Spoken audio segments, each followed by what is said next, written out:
5 जून 2024 को सुबह 10:52 पर नासा का एक एटलस वी रॉकेट जो बोइंग स्टारलाइनर स्पेसक्राफ्ट के साथ लॉन्च किया जाता है।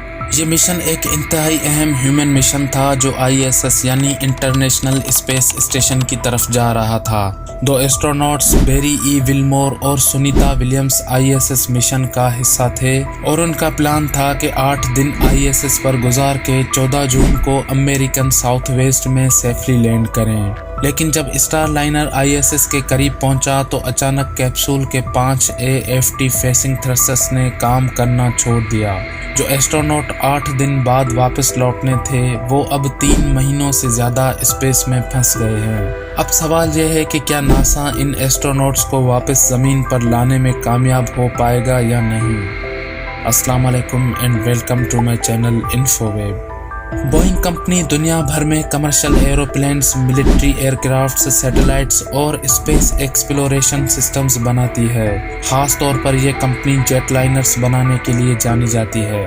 बोइंग के 2 बड़े डिवीजन्स हैं, बोइंग कमर्शियल एरोप्लेन्स जो कमर्शियल फ्लाइट्स के लिए प्लेन्स बनाती है और Boeing defence space and security जो मिलिट्री और स्पेस टेक्नोलॉजी पर काम करता है। इसके अलावा बोइंग ने स्पेस एक्सप्लोरेशन मिशंस में भी नासा के साथ काफ़ी मर्तबा काम किया है, जैसे इंटरनेशनल स्पेस स्टेशन और स्टारलाइनर स्पेसक्राफ्ट मिशंस। ये बोइंग का पहला स्पेसक्राफ्ट है जो इंसानों को स्पेस में ले गया था। बोइंग ने अपने स्टारलाइनर स्पेसक्राफ्ट को खास तौर पर इस मिशन के लिए डिज़ाइन किया था। ये एक ह्यूमन रेटेड स्पेसक्राफ्ट है जो 7 एस्ट्रोनॉट्स को ले जाने की कैपेसिटी रखता है।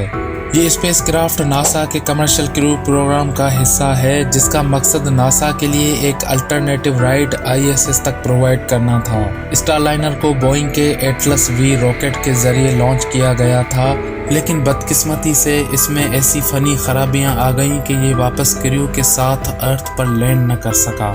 इस मिशन के हवाले से अगर बात की जाए तो पहली अनक्रूड टेस्ट फ्लाइट जो 2017 में होने वाली थी, डेवलपमेंट इश्यूज की वजह से डिले हो गई। फिर 2019 में फ्लाइट लॉन्च हुई मगर सॉफ्टवेयर एरर्स के सबब स्टारलाइनर ISS तक नहीं पहुंच सका। 2021 में दूसरी अनक्रूड टेस्ट फ्लाइट का अटेम्प्ट भी वॉल्व प्रॉब्लम के सबब कैंसिल करना पड़ा।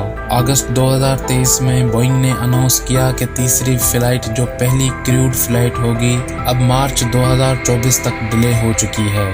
इस डिले की वजह पैराशूट सिस्टम के जॉइंट्स में वीकनेस और वायरिंग हार्नेसेस में कंबस्शन का खतरा बताया गया।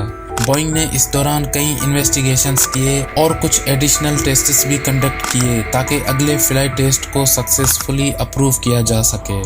डिलेस के सबब क्रू मेंबर्स बार बार बदले गए, जबकि असल क्रू मेंबर्स 2018 में सिलेक्ट किए गए थे। 2022 में नासा ने कंफर्म किया कि CFT मिशन 2 एस्ट्रोनॉट्स बेरी ई विल्मोर और सुनीता विलियम्स का फ्लाइट टेस्ट होगा। विलियम्स पहली फीमेल हैं जो किसी ऑर्बिटल स्पेसक्राफ्ट के क्रूड फ्लाइट टेस्ट का हिस्सा है। 6 मई 2024 को CFT का पहला लॉन्च अटेम्प्ट लॉन्च से सिर्फ 2 घंटे पहले रोक दिया गया, जब रॉकेट के सेंटर अपर स्टेज में ऑक्सीजन प्रेशर रिलीफ वॉल्व में चैटरिंग यानी वाइब्रेशन का मसला सामने आया। वॉल्व को क्लोज और रीओपन करने का अमल क्रू के साथ नहीं किया जा सकता था, इसलिए लॉन्च को रोकना पड़ा। वॉल्व को रिप्लेस करने के लिए लॉन्च को 17 मई तक डिले कर दिया गया। इसी दौरान स्टारलाइनर के प्रोपल्शन सिस्टम में एक हीलियम लीक भी नोटिस की गई, जिससे लॉन्च फर्दर डिले हो गया। 1 जून 2024 को एक बार फिर लॉन्च अटेम्प्ट से सिर्फ 3 मिनट्स और 50 सेकंड्स पहले रोक दिया गया, जब एक फॉल्टी पावर सप्लाई से कंप्यूटर स्लो रीडिंग्स दिखाने लगा। 2 जून को ULA टीम ने चेसिस रिप्लेस करके सिस्टम को नॉर्मल डिक्लेयर कर दिया। 5 जून 2024 को सुबह 10:52 पर एटलस वी रॉकेट आखिरकार 3 फेल्ड अटेम्प्ट्स के बाद कामयाबी के साथ लॉन्च हुआ। ये mission Kennedy space centre Florida से लॉन्च किया गया था। ऑर्बिट में आने के बाद क्रू ने मैनुअल मैन्यूवरिंग एक्सरसाइज का सिलसिला शुरू किया। इन एक्सरसाइज में बहुत से अहम टास्क शामिल थे। सबसे पहला एंटीना को TDRSS कम्युनिकेशन सैटेलाइट्स की तरफ पॉइंट करना था ताकि ज़मीन से राब्ता बरकरार रखा जा सके। इसके बाद सोलर पैनल्स को सूरज की तरफ पॉइंट करने का काम था ताकि स्पेसक्राफ्ट को मैक्सिमम एनर्जी मिलती रहे। फिर स्पेसक्राफ्ट को मैन्युअली ब्रेक और एक्सीलरेट करने का भी टेस्ट किया गया। इन सब के अलावा सबसे अहम और चैलेंजिंग टास्क रेंट्री के लिए स्पेसक्राफ्ट को मैन्युअली ओरिएंट करना था ताकि ये वापस अर्थ के एटमॉस्फेयर में सही तरीके से दाखिल हो सके। हालांकि स्टारलाइनर स्पेसक्राफ्ट को पूरी तरह से ऑटोमेटिकली ऑपरेट करने के लिए डिज़ाइन किया गया था और नॉर्मल मिशंस में मैनुअल ऑपरेशंस की ज़रूरत नहीं होती।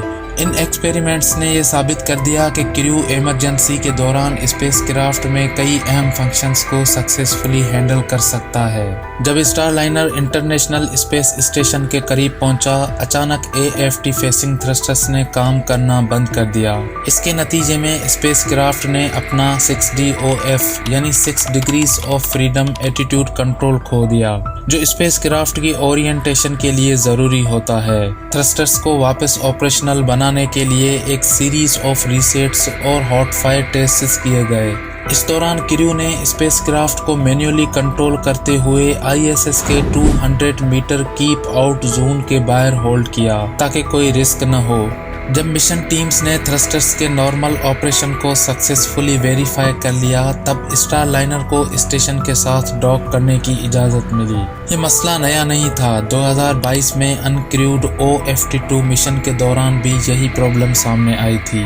5 जून की रात ग्राउंड कंट्रोलर्स ने स्टारलाइनर के प्रोपल्शन सिस्टम में 2 छोटी हीलियम लीक्स डिटेक्ट की। लीक्स को कंट्रोल करने के लिए 2 हीलियम मैनिफोल्ड्स को आर्जी तौर पर बंद कर दिया गया। लीक्स छोटी थी और स्पेसक्राफ्ट के पास मिशन कंप्लीट करने के लिए काफ़ी हीलियम था, इसलिए डॉकिंग की परमिशन दे दी गई। स्टारलाइनर 6 जून को 1:34 पर ISS के हार्मनी मॉड्यूल के फॉरवर्ड पोर्ट से डॉक कर गया। नासा ने असल में प्लान किया था कि स्टारलाइनर 14 जून को ISS से अनडॉक करके जमीन पर वापस आएगा और यह मिशन 8 दिन का होगा, लेकिन हीलियम लीक्स और थ्रस्टर्स फेलियर्स के इश्यूज की वजह से नासा और बोइंग ने लैंडिंग को कई दफा डिले किया ताकि इन प्रॉब्लम्स की तह तक पहुंचा जा सके।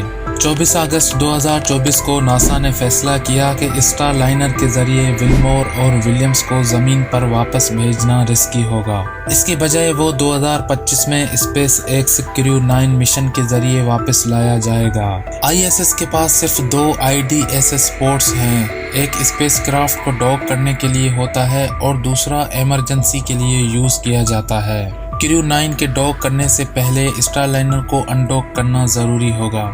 स्टारलाइनर के इश्यूज और एस्ट्रोनॉट्स के स्टे का एक्सटेंशन मीडिया में काफ़ी हाईलाइट हुआ जब ये रिपोर्ट किया गया कि एस्ट्रोनॉट्स स्पेस में फंस गए हैं। बोइंग ने इस बात की शिद्दत से तरदीद की, मगर मीडिया के सवालों का जवाब देने के बजाय बोइंग ने सिर्फ मुख्तसर स्टेटमेंट्स रिलीज की। अगर आप लोग साइंस और हिस्ट्री में दिलचस्पी रखते हैं तो मेरे चैनल को सब्सक्राइब करें और वीडियो को लाइक करें।